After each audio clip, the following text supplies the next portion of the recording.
दोस्तों, आज हम जाने के इस वीडियो में वह कौन सी आदतें हैं जिससे आपको हमेशा असफलता का सामना करना पड़ता है। दोस्तों, एक बार की बात है, जापान में पहाड़ियों के बीच बसे एक गांव में हिरोशी नाम का एक आदमी रहता था, जो कि अपनी बुद्धिमत्ता, दयालुता और कड़ी मेहनत के लिए जाना जाता था। उसमें वह नेचुरल करिश्मा था जो लोगों को उसकी ओर आकर्षित करता था।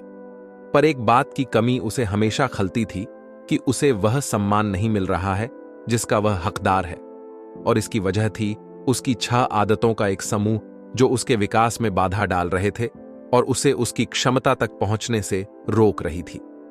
एक दिन वह पहाड़ की चोटी पर गया जहां पर एक जिन मास्टर एक साधारण सी मंदिर में रहा करती थी। वहीं जेन मास्टर उस पूरे क्षेत्र में अपनी बुद्धि और आत्मज्ञान के लिए प्रसिद्ध थे। जिन मास्टर ने जैसे ही हिरोशी को अपनी तरफ आते देखा, उन्होंने एक लंबी मुस्कान के साथ उसका स्वागत किया और उसे बड़ी ही प्रेम से बैठने के लिए कहा। इसके बाद ही रूसी अपना दिल खोलकर अपने संघर्ष और मुश्किलों की कहानी जिन मास्टर कुछ मारने लगा। इन्हीं संघर्षों को वह अपने जीवन की सबसे बड़ी समस्या मानता था। उसकी सारी समस्याओं का मुद्दा केवल एक था कि उसे सम्मानित महसूस नहीं होता था। जिन मास्टर उसकी सारी बातों को ध्यान से सुनते जा रही थी और बीच बीच में अपना सिर हिलाती जा रही थी। जब हिरोशी ने अपनी बात खत्म कर ली और चुप हो गया, तो जिन मास्टर ने बहुत ही शांत और सुखद आवाज में कहा, प्रिय ही रूसी, सम्मान अर्जित किया जाता है। दूसरों का सम्मान पाने के लिए तुम्हें पहले खुद का सम्मान करना सीखना होगा, और ऐसा करने के लिए तुम्हें उन आदतों को पीछे छोड़ना होगा जो तुम्हें आगे बढ़ने से रोक रही है। हिरोशी लिए उम्मीद भरी नजरों से जिन मास्टर की ओर देखा, क्योंकि वह यह जानने के लिए उत्सुक था कि वो 6 आदतें कौन सी हैं और उनसे छुटकारा कैसे पा सकते हैं। जिन मास्टर ने आदतों को बताना शुरू किया। जिन मास्टर ने कहा, पहली आदत जो तुम्हारे काम में सबसे बड़ी बाधा है और तुम्हें छोड़नी चाहिए, वो है काम को टालना। अपने काम में देरी कर करके तुम खुद को आगे बढ़ने और महानता हासिल करने के लिए उचित अवसर से दूर हो जाते हो। काम को टालने का अर्थ है अपनी सफलता को टालना। याद रखो, अगर तुम उस काम को टाल रहे हो तो कोई और उस काम को करके उस सफलता को छीन ले जाएगा और तुम्हारा सपना सिर्फ सपना बनकर ही रह जाएगा। इसीलिए अनुशासन अपनाओ और अपनी जिम्मेदारियों को पूरे मन से निभाओ।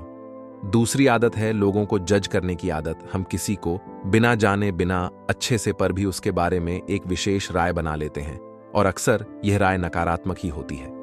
राय बनाने का मतलब है कि फिर हम उस चीज योग इंसान को वैसा नहीं देख पाएंगे जैसा वह असल में है, क्योंकि हमारी राय इसमें हमारी बाधा बन जाती है और हम उस इंसान, वस्तु या परिस्थिति के मूल स्वभाव को समझने में विफल रह जाते हैं। जिन मास्टर का कहना था कि किसी को भी बिना अच्छे से जाने या किसी भी परिस्थिति को बिना समझे हमें उसके बारे में अपनी नकारात्मक या सकारात्मक राय नहीं बनानी चाहिए।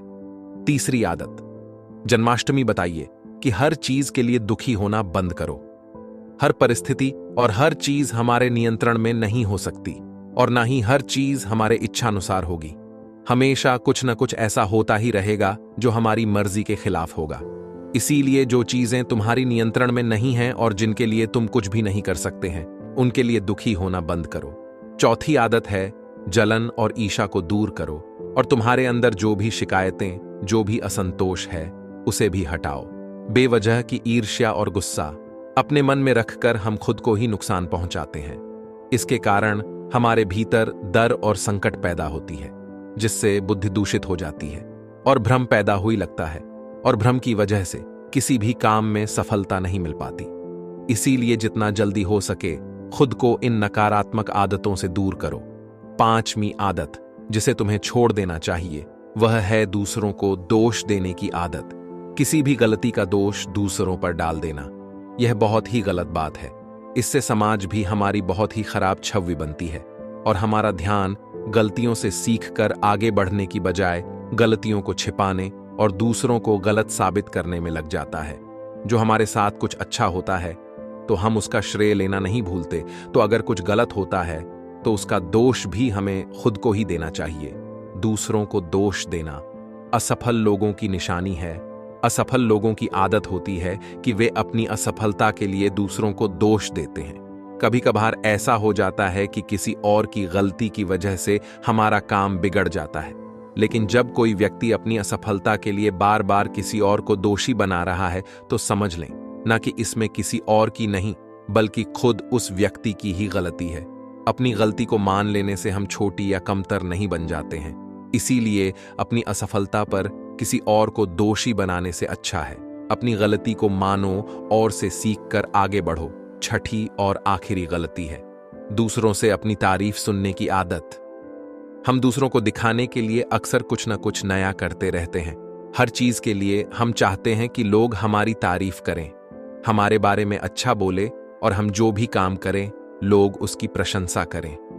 अगर किसी बात के लिए हमारी आलोचना होती है तो हम बहुत दुखी हो जाते हैं और इस तरीके से हम लोगों के हाथों की कठपुतली बनकर रह जाते हैं। इसीलिए हमें दूसरों की तारीफ की कोई जरूरत नहीं है और वैसे भी लोगों की तारीफें खोखली होती हैं जो एक पल में हमें आसमान पर पहुंचा देती है तो दूसरे ही पल नीचे जमीन पर पटक देती है। इसीलिए हमें लोगों की तारीफ और बुराई से फर्क नहीं पड़ना चाहिए और जो हमें पसंद है और जो हमें सही लगता है वही करना चाहिए, बशर्ते वो नैतिकता पर खरा उतरता हूं। हिरोशी ने जिन मास्टर से कहा, आपने 6 बुरी आदतों के बारे में तो बता दिया, लेकिन पुरानी आदतों को छोड़ना और नई आदतों को अपनाना बहुत मुश्किल होता है। तो मेरा प्रश्न है कि आखिर हमारा मन नई आदतों को अपनाने का विरोध क्यों करता है और नई आदतों को आसानी से कैसे अपनाया जा सकता था। जिन मास्टर ने कहा, ज्यादातर लोग आदतों को बदलने में असफल रहते हैं क्योंकि उनकी उस नई आदत के साथ अवास्तविक उम्मीदें जुड़ी होती हैं। जैसे अगर कोई व्यक्ति सुबह जल्दी उठकर व्यायाम करने की नई आदत डालना चाहता है तो वह उम्मीद लगा लेता है कि उसकी इस नई आदत से उसका वजन तेजी से कम होना शुरू हो जाएगा या फिर उसका शरीर तेजी से शक्तिशाली बन जाएगा, जबकि असल में ऐसा नहीं होता। इन दोनों ही परिणामों को हासिल करने में समय लगता है, लेकिन हमारा मन पहले से ही यह निश्चित कर लेता है कि परिणाम कैसा होना चाहिए और जब हमारी उम्मीदों के अनुसार परिणाम नहीं मिलते तो हम निराश और उदास हो जाते हैं और अपनी पुरानी आदतों में वापस लौट जाते हैं। लेकिन जो व्यक्ति वास्तविक और सही उम्मीदों के साथ नई आदत की शुरुआत करता है वह उदास और निराश होने से बचाता है और आदत बदलने के दौरान अपने आंतरिक विरोध पर काबू पा लेता है। अब अगला प्रश्न है कि आदतों को आसानी से कैसे अपनाया जाए। तो ऐसा करने के 5 आसान नियम हैं। पहला, अपने विचारों को लिखो। उन सभी चीजों की पहचान करो जिन्हें तुम बदलना चाहते हो, चाहे वो छोटी हो या बड़ी, उन सबको लिखो। दूसरा नियम, छोटे कदम उठाओ। सबसे छोटी आदत से बदलाव करना शुरू करो। इस बदलाव को इतना आसान बनाऊं जिसे तुम मना न कर सको। उदाहरण के लिए, हर सुबह की शुरुआत 2 मिनट के धन्यवाद के साथ करो या फिर हर सुबह सिर्फ 5 मिनट ध्यान का अभ्यास करने का निर्णय लो। तीसरा नियम, अपने आलस्य और टाल मटोल की आदत को कम करो और इसके लिए सचेतन रूप से अपने काम के परिणाम को किसी मजे से जोड़ो। उदाहरण के लिए, अपने आप से कहूं कि जब मैं सुबह का ध्यान और व्यायाम पूरा कर लूंगा तब 1 कप चाय पी होगा। यानी जब तुम अपने ध्यान और व्यायाम के नियम को पूरा कर लो कि तभी चाय पियोगे, उससे पहले नहीं। चौथा नियम है, अपने काम को आदत बनने दो। यानी दूर नई आदत तब तक मत शुरू करो जब तक तुम्हारा यह वाला काम तुम्हारी आदत न बन जाए, तुम्हारी दिनचर्या का हिस्सा न बन जाए। 5वीं आदत है आभार, यह धन्यवाद का भाव। तुम जिस भी आदत को अपने जीवन में बढ़ावा देना चाहते हो उससे जुड़ी चीजों के लिए ब्रह्मांड या उस परम शक्ति का आभार व्यक्त करना शुरू कर दो। उदाहरण के लिए, अगर तुम खुश रहने की आदत विकसित करना चाहते हो तो उन तमाम अच्छी चीजों के लिए आभार व्यक्त करना शुरू कर दो जिनकी वजह से तुम्हारे जीवन में खुशियां हैं, और फिर तुम देखोगे कि वह सभी अच्छी चीजें कई गुना बढ़कर तुम्हारे पास वापस आनी शुरू हो जाएंगी। एक बात याद रखो, जो लोग निष्क्रिय और संवेदनहीन होकर बैठे रहते हैं वे गलतियां नहीं करते। गलतियां भी वही लोग करते हैं जो कुछ नया करने का प्रयास करते हैं। गलतियां करना और उनसे सीखना मानव जीवन का हिस्सा है। इसीलिए गलतियां करने से डरो मत, लेकिन एक ही गलती को बार बार दोहराना भी मूर्खता है। जिन मास्टर ने आगे कहा, अब मैं तुम्हें 10 ऐसी आसान आदतों के बारे में बताऊंगा जो एक आसान और अधिक व्यवस्थित जीवन जीने के लिए जरूरी है। जब तुम इनमें से कुछ आदतों को लागू कर लोगे तो तुम खुद को एक नियंत्रण की भावना के साथ पाओगे और पाओगे कि तुम बिना थके पहले से भी कहीं ज्यादा काम कर रहे हो। हालांकि तुम्हें इन सभी 10 आदतों को लागू करने की जरूरत नहीं है। इनमें से कुछ आदतें दूसरों की तुलना में ज्यादा लागू होंगे। यह तुम्हें तय करना है कि कौन सी आदत तुम्हारे लिए काम करेगी। पहली बात, आदतें इकट्ठी करो।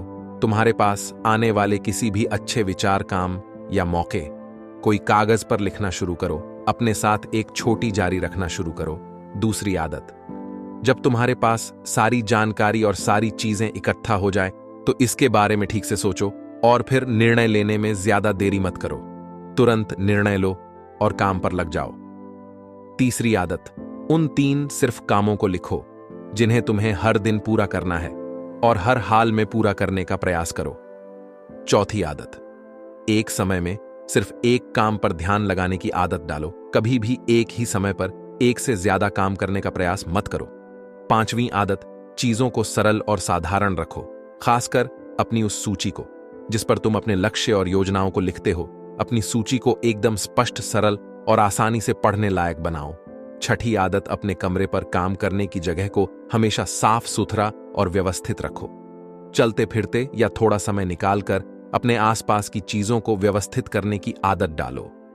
सातवीं आदत, साप्ताहिक लक्ष्य निर्धारित करना और उसे बार बार जांचना कि वह पूरी तरह से सही है और अगर कुछ बदलाव करने हैं तो तुम वह भी कर सकते हो। आठवीं आदत, आदतों को आसान बना। केवल जरूरी चीजों पर ध्यान केंद्रित करो और बाकी चीजों को छोड़ दो। नौवीं आदत, सुबह और शाम की वह सुसंगत दिनचर्या जिसका तुम आनंद लेते हो उसे बनाए रखो, क्योंकि यह तुम्हें अंदर से खुश और तरोताजा बनाए रखेगी। दशवीं आदत, तुम्हें जिस चीज में पैशन है उस तरह की आदतें खोजो।